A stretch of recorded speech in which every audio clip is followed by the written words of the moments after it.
folks, for those of you who know me and know me well, either in real life or from the internet, from the Twitter space, whatever, you know that I've been pretty open in sharing about my history with addiction.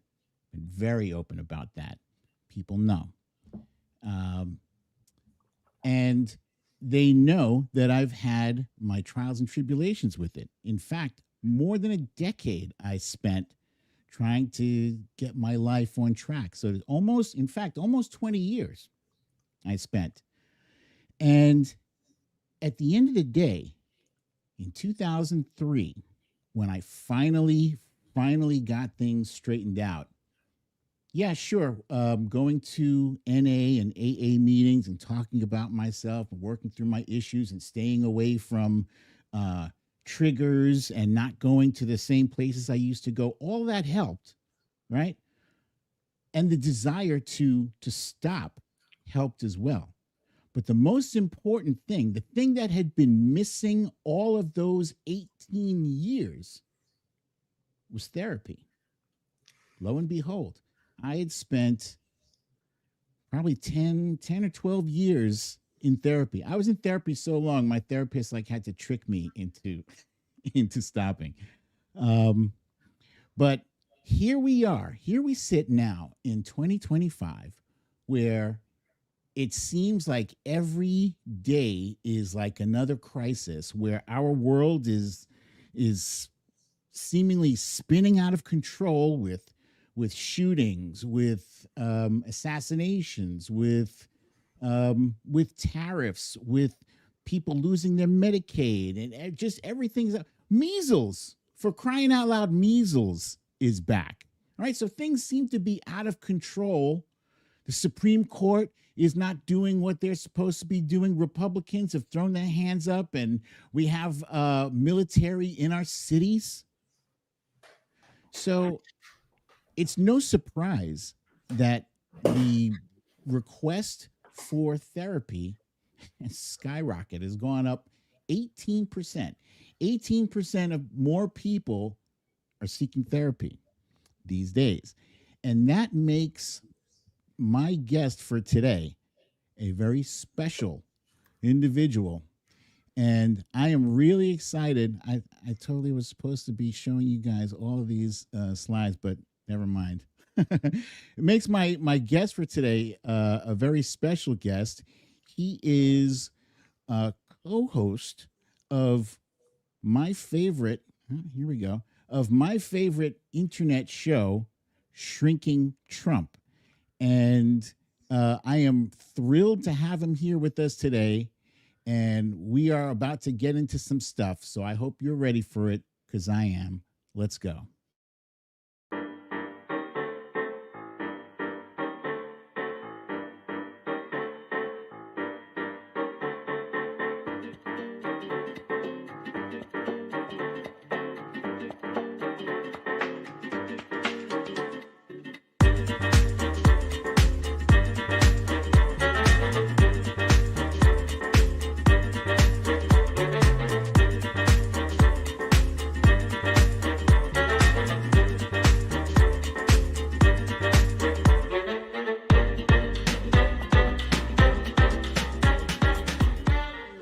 Story time.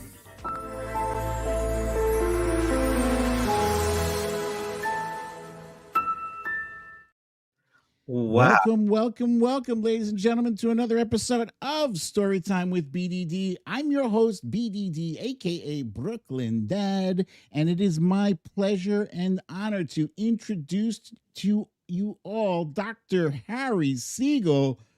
Welcome, sir. Welcome to the show. Oh, Brooklyn Dad, it's so great to be here. I love that intro. It's just fantastic. Thank you. It was fun putting it together. It was that's all real footage, things that happen on this show. Oh, But wow. enough about my show. You guys are a hit. When I said you're like, Shrinking Trump is my favorite show, I'm not just blowing smoke up your ass. I sincerely enjoy it. And it's no surprise that you have tens of thousands of viewers every week, and they are loyal and they come clamoring for your show. If your show doesn't go up until late, there are people in the waiting room. They're like, "What's up with the show today?" Blah blah blah blah blah. And it's no surprise because psychiatry or psychology or whatever, people would tend to think that that's kind of a dry subject. But I find it fascinating. You guys are like, you know, Mm, digging into the mind, but not into just any mind, but you are digging into the mind of our torturer, of Donald Trump. mm. And so it is a fascinating peek. Um, First, I got to ask you, do you get people coming up to you on the street and like recognizing you and, asking you questions about, whatever, about Trump or dementia or anything? No, it's happened once or twice. I live in a small town. I'm in Ithaca, New York. I teach at Cornell University, and there are people, a few people have come up to me who have watched the show. And um, little things like this happen. For example, I have a patient, a former prof in his 70s, and he travels between Ithaca and Manhattan. And he came in about 6 months ago and said, I have a new ophthalmologist. And we chatted after our appointment. And he said, I've got a great podcast for you. And my patient said, that's my therapist. By the way, folks, I accidentally called Dr. Segal during his session. He was actually having a session just about a half hour before the show started. So once again, I apologize for Oh, that. no, no. I I I could have let the call go, but I knew we had our interview. And when I saw the call was from you, I thought I should pick it up because just to make sure that you didn't have a change of plans or there's something I need to prepare for you. So it was no problem. Let me just jump right into it because I know I only have you for a short period of time today. Um, Donald Trump has been a crazy individual since he first popped on the scene and since before then. But nowadays, he seems increasingly deranged, unhinged, um, and I don't know what's causing it. It feels like something has exacerbated it. It could be the Epstein files. It could be the fact that his health is failing. I don't know if you saw. Let me show this. Put this picture up here from the other day. Donald Trump appeared to have a drooping mouth. You see that Uh, picture there with his mouth on the left side of the picture is all yeah, drooping. he was falling asleep at an event. But there was this odd droop. And of course, you're showing the notorious black and blue mark Yeah, on his right hand, which some doctors have argued is because he's getting IV treatments, intravenous treatments, and so it's bruising. I mean, my question is, who gets intravenous treatments? I mean, you have to have a serious condition not to just be taking pills, like um, so I was really concerned about that. And of course, there's no transparency. There's no informing the press or the public about his health. yeah. So we're left in the dark, right? So that air of secrecy around Donald Trump, I'm sure has more to do with the fact that maybe I don't know. Is he embarrassed? What is it? Why is he so secretive about it? Is it something that he should be embarrassed by?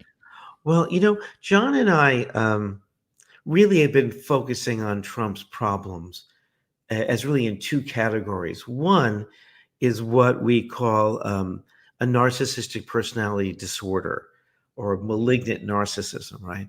And this is somebody who, um, who, in a way, organizes his sense of self around appearing powerful and successful, and in fact needs to feel that way at all times.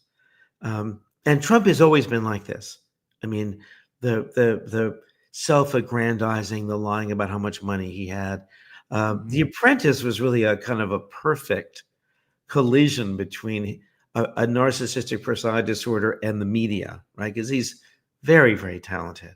I mean, Right. he's really is creating a persona of greatness and of power. But what people learned about Trump over the years, long before he ran for office, is that he really can't bear to be criticized. Hmm. If he's attacked, he has to attack back immediately. And there's really and I was trained to work with patients suffering from personality disorders.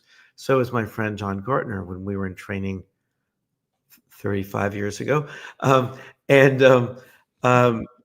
There's a fragility.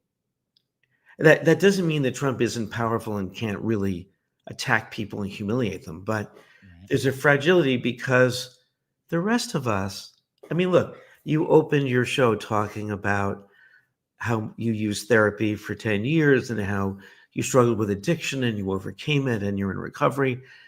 I mean, that shows a certain strength that you have, an acceptance of yourself, that you accept your weaknesses, you accept your strengths, you talk about both of them right there, right Yeah. in front of you. And I imagine your family feels that way about you too, that they know where they stand when they talk with you. You exude that quality. Um, that's really Well, the thank you. polar opposite of someone so fragile that they just have to be the best at everything all the time. You remember Trump with the Sharpie circling, I think, Alabama, because he had Right. made a mistake in saying the hurricane was threatening it.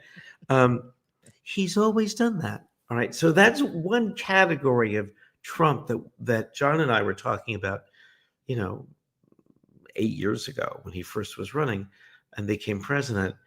But what we've noticed in the last few years, there does seem to be a cognitive decline.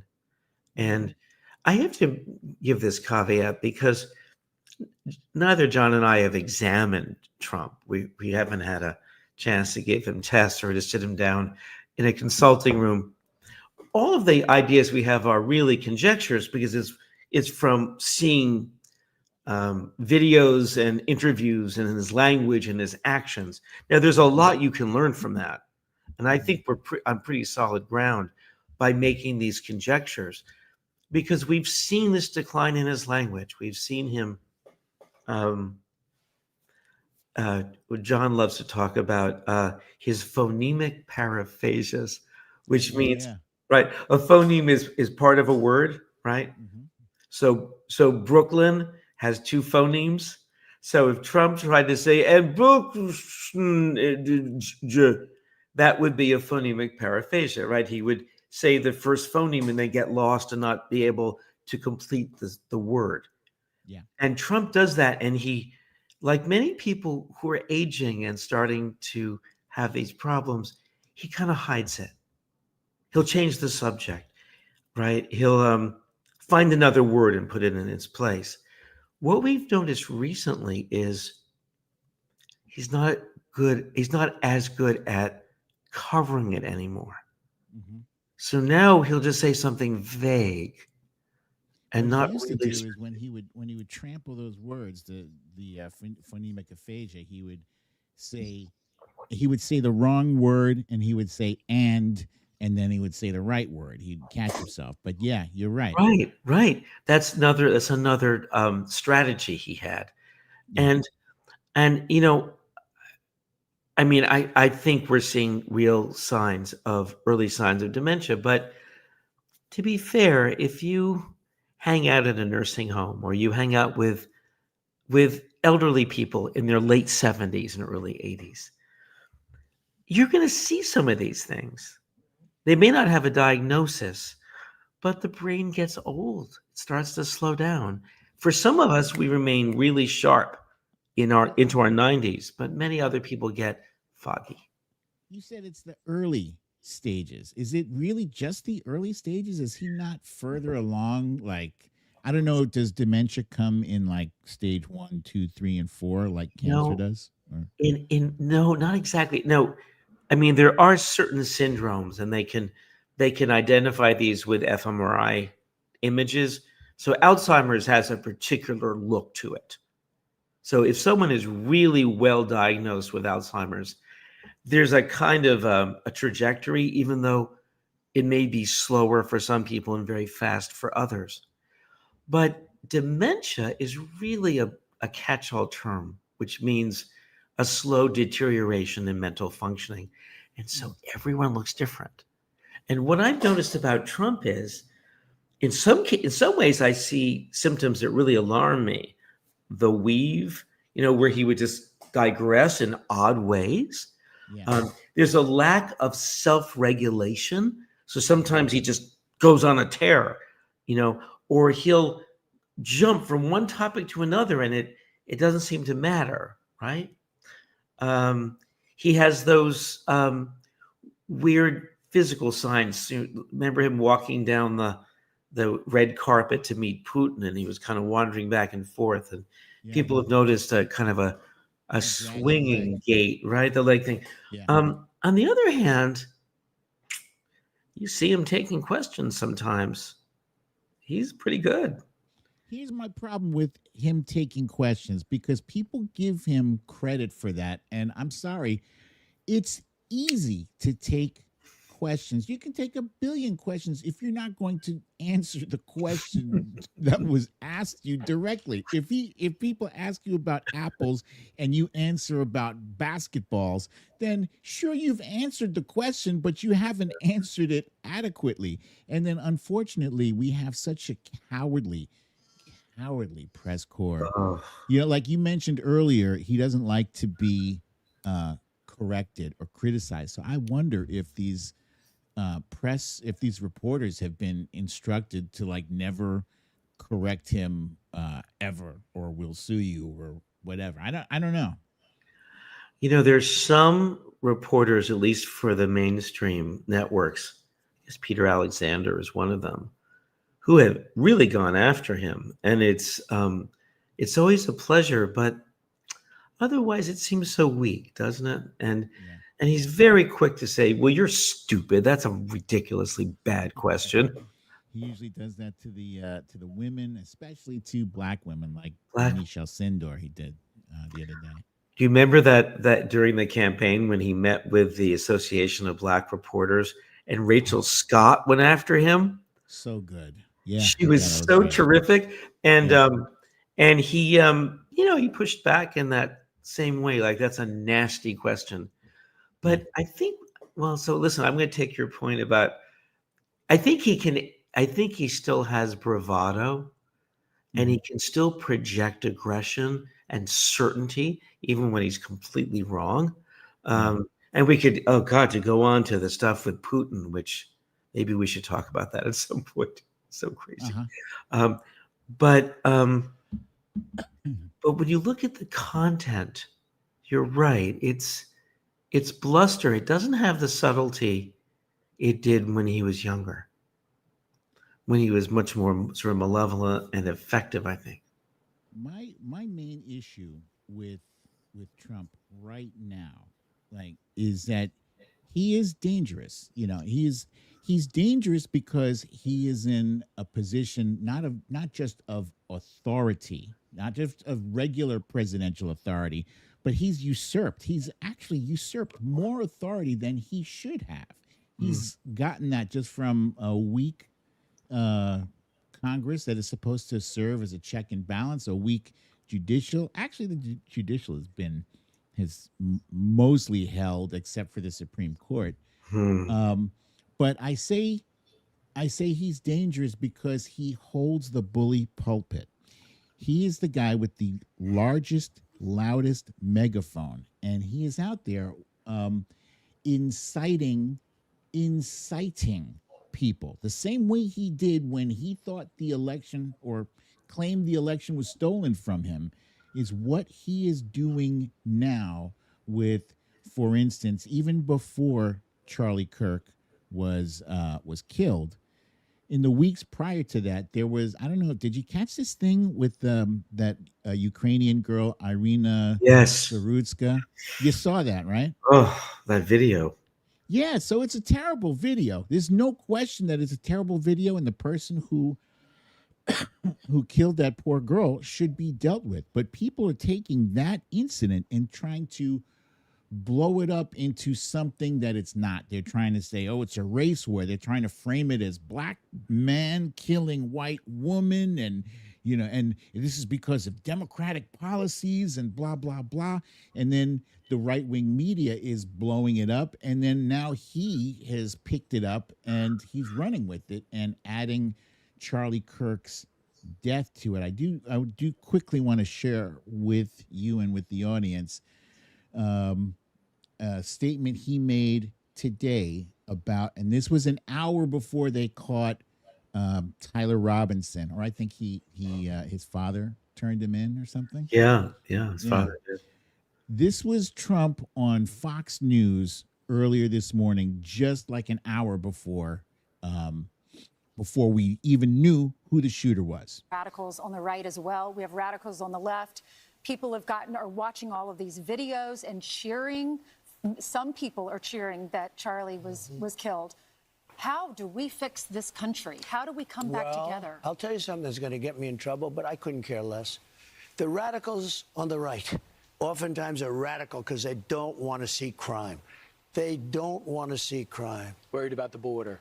They're saying, we don't want these people coming in. We don't want you burning our shopping centers. We don't want you shooting our people in the middle of the street. The radicals on the left are the problem. And they're vicious, and they're horrible, and they're politically savvy. Although they want men and women sports, they want transgender for everyone, they want open borders. The worst thing that happened. Can you discuss? Can you tell me what you saw in that clip?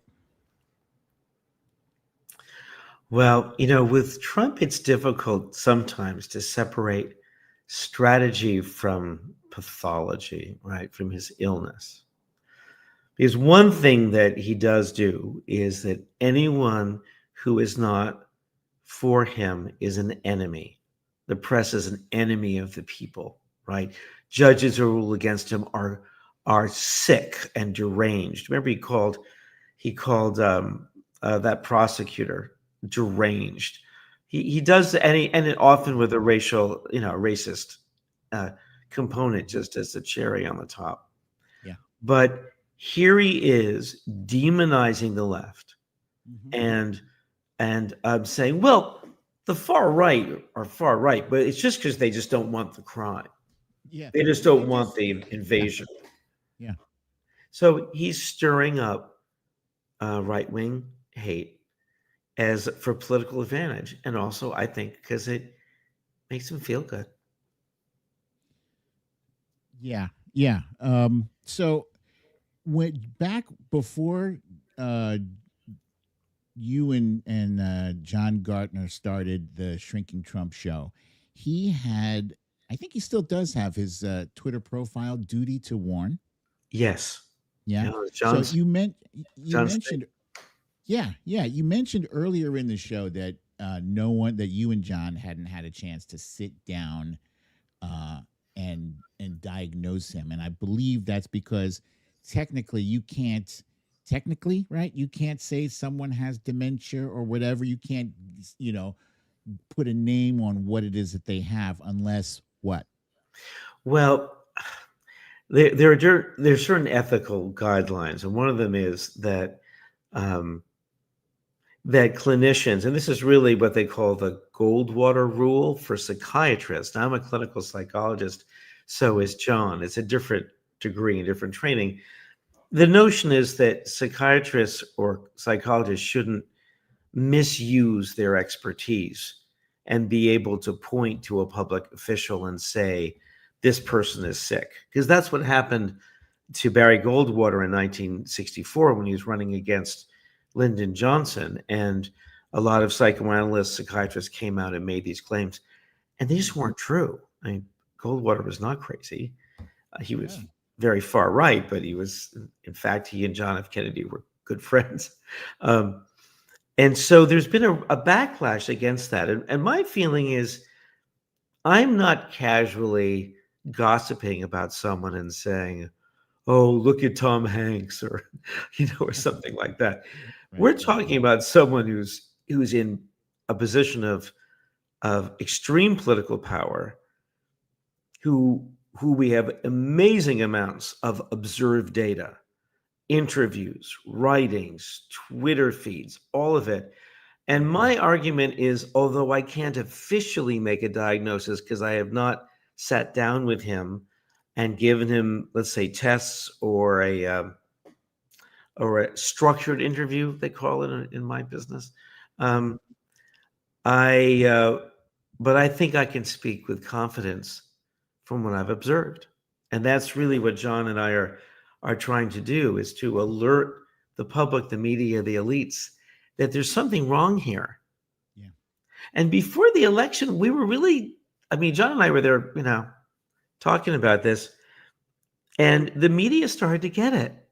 And Nancy Pelosi went on and quoted us without using our names. Now, I'm not grandiose. I'm just an old college prof, and I have no fantasy or delusion that Nancy Pelosi was watching our show, but I'm sure her staff was. Yep. They watched everything because she was quoting experts and then used some of our language. So we felt we were getting somewhere. And then when Kamala lost the election, all stopped. It was a kick in the groin. I'm sorry. That was, oh boy. Terrible. Yeah. Terrible. And but it put a stop to the discussion of his mental decline. And I think we're only starting to see it emerge again. Have you been? I feel like the time that has passed since Barry Goldwater. Since then, there have been so many technological advances. Things have changed. We get overexposed. To people in a way that back in the 1960s, you didn't have that kind of access to someone's mental state, even from a distance, 24 hours a day. And basically, the guy is posting, at 1 o'clock in the morning and in all caps and long and ranting and angry. And, like, couldn't you really make a legal argument that what would normally be required from a sit down diagnosis of him can also be accomplished just from examining all of his social media scrawlings and his appearances and blah blah blah? Couldn't you make an argument for that? Well, I think John and I are trying to make the argument that what we're seeing is significant and that people should consider it. But just as a clinician, I wish I could really sit down with him and I could really, because some people perform and in a crazy way, and yet in their personal life, they're more together. I'm not saying that's true in Trump's case. I think that he's disturbed all the time. But one could at least argue and say, well, these are public things you're saying.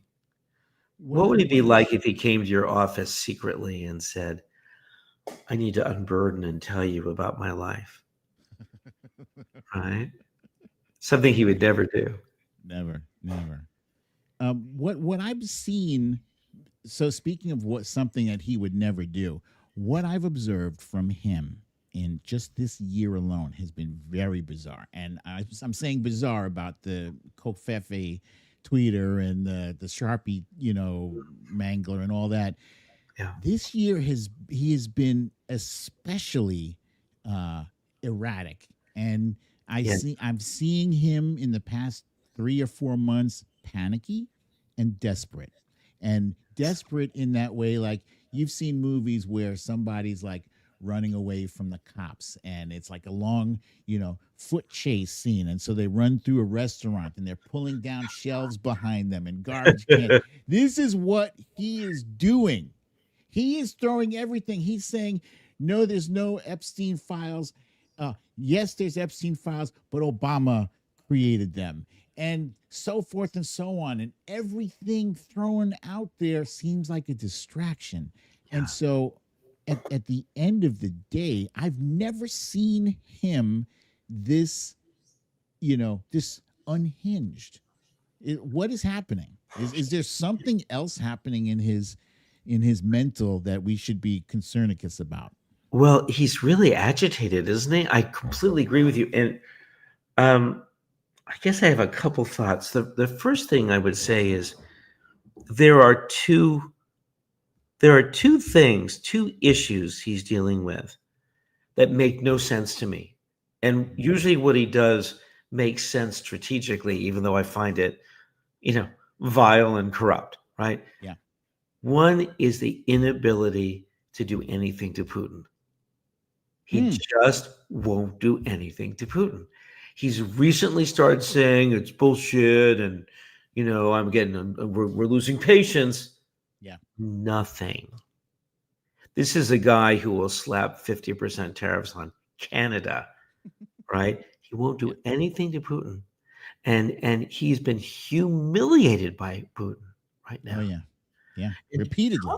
Trump doesn't let himself be humiliated by anyone except this guy. So there's that, right? Yeah. And then there's the Epstein thing. Hmm. He's doing everything wrong.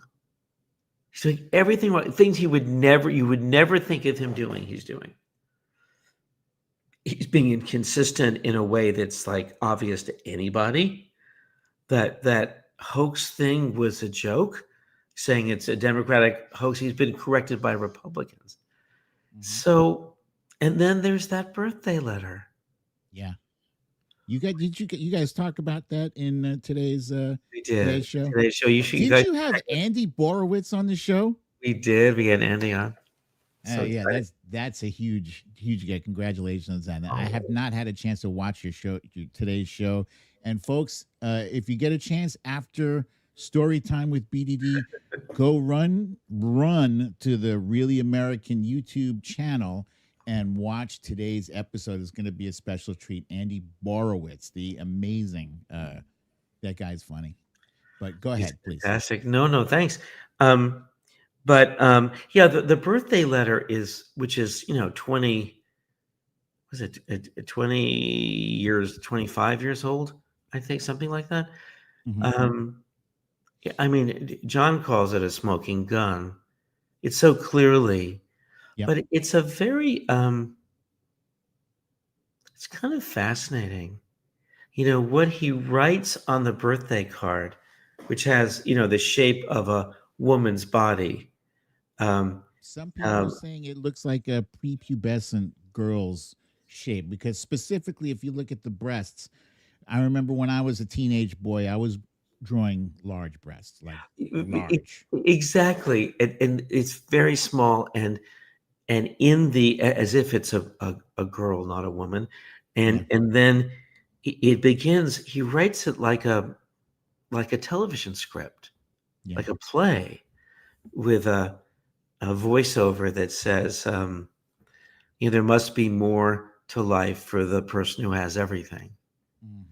And then there's this dialogue between them. So it suggests to me that they had quite a friendship. Now, when narcissistic sociopaths have a friendship, it's not like the kind of friendships that you have or I have. Yeah. They're friendships based on power, based on holding a mirror up to the other person, and you make me feel really powerful, right? But it shows an intricate involvement. I'm happy birthday, pal, which hoping this year brings more secrets or something like that. So I'm thinking there's more in those files. Oh, there absolutely is. Right? 100%, and that's why he has not released. That's why he hasn't released all of the files. He can do that with the snap of his fingers, and you would like to think, like, look, if you or I were accused of heinous activities, and there were hundreds or thousands of pages that could potentially clear us, and we could point to it and say, look here, see, I got nothing to hide. Have a look. But he's not doing that. In fact, he's even denying that. Look at the signature, that Donald signature. That's his. Of course it is. And it's been proved to be his. So when people do that, it just kind of, even I would have to say, even his most diehard fans and supporters would have to admit, if somebody you knew was acting like that, that would point to that dude is guilty. Agreed. Right? And, Yeah. and he seems to be really agitated by it. Now let's take this idea, right? That Putin scares him for whatever reason, whether Putin has dirt on him or is controlling That's him. it. That's I mean, it. we 100%. all assume he does. But although there's going to be a point where, if Putin has dirt on him, he can always say it's fake. But Trump is afraid of him and won't do anything, right? He's also afraid of what's going to come out about Epstein. Now, take that fear of those two issues and add cognitive decline to that. A lowered ability to self-regulate, a lowered ability to be able to calm oneself down and think, right? Yeah. Plus a White House where no one will tell him not to do something. He has no guardrails. And that's what I think adds up to what we're seeing. We're seeing this guy flailing. Yeah. And I always get scared when he's flailing because who knows what the hell he's going to do. So, so this week we saw Charlie Kirk get shot and killed, and because there's such a conspiratorial atmosphere around Trump, and I say conspiratorial because nothing is transparent with him. Everything, there's like ulterior motives behind ulterior motives. Why does he have the National Guard in Washington D.C.? He says it's for crime, but then you look and these guys are cleaning up garbage and they're landscaping, so that's kind of bullshit. Everything with him is a lie and a show. So people were beginning to wonder, was this Charlie Kirk killing part of another distraction? Did they sacrifice him just to change the subject? Wow. I know anytime I talk about something that is like a conspiracy, I know in the back of my mind it sounds crazy, because most people accept, there's that saying, if you hear hoof prints, assume it's a horse, not a zebra, right? Right? Right. Well, you want to go for the simplest explanation, Yeah. but look where we are in our culture right now, where you and other people could entertain such a thought. I mean, it's not implausible, right? Well, so if you add to that whole thing that happened last year, last July, with that shooting that took place in Butler, Pennsylvania. I'm sorry. I hate to be a conspiracy theorist, but that it looks staged. It looked staged to me. That absolutely looked staged to me. Why would this Secret Service guy allow him to expose his head and his torso? And that's the alarm I set for your your departure. Have we run out of time? Do we have 5 more minutes? Let's take 5. then I gotta really run. Okay. You wanted to talk about Putin. I think we got Putin out of the way. Here's what I want to ask you, right? Sure.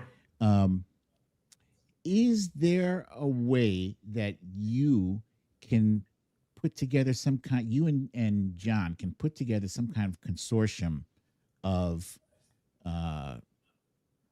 psychiatry and psychological professionals who can go to Capitol Hill, can go to Congress and testify and say, this guy needs to be 25th Amendmented. That thing needs to be invoked, because aren't we looking at a serious a potential for a civil war. I don't put it. I don't know. Do you think it's possible that he would risk the country going to civil war just to possibly stay in office? Um, I think he would do anything to ward off looking weak or being defeated. Look what he did around January 6th. mhm. I mean, I still can't believe that happened. And the idea that he pardoned all of those people. Yeah. And and you mentioned at the start of the show that the Congress is weak. They are, and he threatens them. I mean, he threatens them. He'll primary them. He'll make life bad for them. And also, some of them are afraid that his followers will try to kill him. I mean, they, Trump said, this representative's a very, very bad person. So yeah, I don't put anything past Trump to stay in power. I still don't understand how he's going to leave power, actually. Um, um, I want to see how that works. How should our how should our viewers approach the next year or so in terms of mental health? Oh, oh boy. I'm sure you must have some patients right now who are flipping the hell out. What's your advice? Can you give us some free advice on how not to completely lose your shit? Of course, of course. I'm going to say a few things that I think most people probably have thought of, but it takes discipline, right? I think the challenge for us is that in more normal times, um, even during the presidency of George W. Bush, we didn't have to worry about his seizing power and destroying institutions for his own gain. The Obama presidency was, you know, a normal presidency. Bush's was too. I think everyone in the country should pay attention to politics, but you don't really have to if things are running more or less okay. But this president is a clear and present danger. And he'd be even more dangerous, I think, if he wasn't suffering from cognitive decline and health issues. I think he'd be scarier. I mean, this guy is ruthless. He has no compassion for anyone. He's a compulsive liar, and he takes pleasure in beating other people. He's not a healthy person. Mm-hmm. So what do we do as citizens? What do we do as people in the world? And I say this on our show, but I say this also with my patients and friends, which is, I think we have to strike a balance. I think we should remain vigilant. I think we should all watch some news, read some news each day. I think we should do one thing each week at least, Mm-hmm. whether it's writing a congressperson or forwarding a podcast to someone that helps, right? And we also have to live our lives and enjoy life, to be with the people we love, to do the things that we love, to listen to music, to make good food, to hug our children, and all that stuff. Mm-hmm. It's so important to have that balance, don't you think? Absolutely. Tonight is Friday night, which is, as my viewers know, it's pizza and movie night. Uh, and for some reason, I've developed a strong affinity for frozen pizza with Yeah. these turkey pepperoni slices. I Mm. love it. So yeah, I'll be doing that and watching. I think there's a movie called Friendship that looks pretty funny. I'll be checking out. Oh, this is for you and your family together, all of you. Oh yeah, absolutely. So terrific. Now, tell me, do you add stuff to the frozen pizza? No, no, that's it. Just that. Well, just the the turkey pepperoni thing. You know, sometimes I add a little bit of olive oil and little spices and just a little bit of garlic just before, and then Ooh, garlic I could try. Yeah. mm, Oh, one other thing I wanted to say, like part of my morning routine was that I would go into the bathroom and brush and shower, and as I'm doing that, I'm listening to MSNBC on Sirius XM. So sure. I stopped doing that maybe about 3 months ago or something, and I was like, you know what? I enjoy listening to music more. I like Mm, starting my day off, listening to some Billy Joel or Elvis yeah. Costello or Mm. Prince or something, and just start my day off in a groove. Sometimes yacht rock, like just the chill out Steely Dan type Oh yeah. energy, and that actually has made a major difference. I like looking at the sunsets at night, and Yeah. yeah, And there it is, and yet you're doing this show, and this is really good work. I Your Twitter presence, you're having a real impact, and it's wonderful. And yet you have a family and music. And by the way, the on Steely Dan's Gaucho, that there's a guitar solo on Third World Man, which is one of the most beautiful things I've ever heard. I'm gonna check that out.